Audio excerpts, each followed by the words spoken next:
আত্মা অবিনশ্বর, তুমি শুধু নিমিত্ত মাত্র।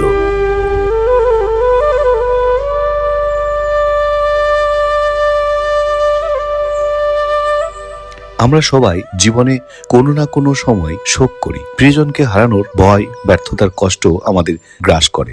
কিন্তু জানেন কি ভগবান শ্রীকৃষ্ণ শোক নিয়ে কি বলেছেন?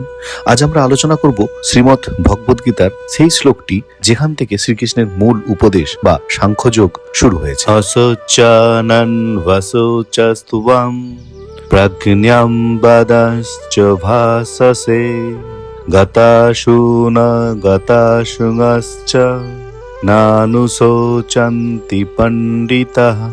অর্থাৎ তুমি শোকের অযোগ্য ব্যক্তিদের জন্য শোক করছো, আবার পণ্ডিতের মতো বড় বড় কথা বলছো, কিন্তু প্রকৃত পণ্ডিতরা জীবিত বা মৃত কারোর জন্যই শোক করেন না।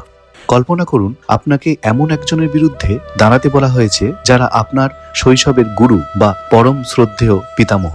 ঠিক এই পরিস্থিতিতেই অর্জুন কুরুক্ষেত্রের ময়দানে দাঁড়িয়েছিলেন। একদিকে তার প্রিয় শিক্ষক দ্রোণাচার্য, যিনি তাকে ধনুর্বিদ্যা শিখিয়েছেন, অন্যদিকে পিতামহ ভীষ্ম, যার করে তিনি মানুষ হয়েছেন। অর্জুনের মনে প্রশ্ন জেগেছিল, ছাত্র হয়ে শিক্ষককে হত্যা করা, নাতি হয়ে দাদুকে হত্যা করা কি চরম পাপ নয়? এই মানসিক অস্থিরতাই অর্জুনকে বিষাদগ্রস্ত করে তুলেছিল।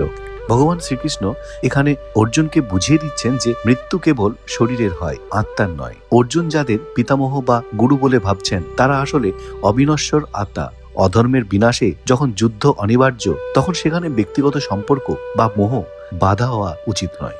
আমাদের জীবনেও এমন সময় আসে যখন সত্য আর কর্তব্যের পথে চলতে গেলে কাছের মানুষদের সাথেও বিরোধ হতে পারে।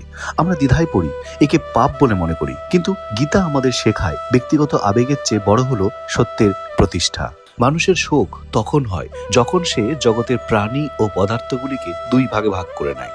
এগুলি আমার, ওগুলি আমার নয়। এরা আমার নিজের আত্মীয় স্বজন এবং ওরা আমার নিজের কেউ নয়।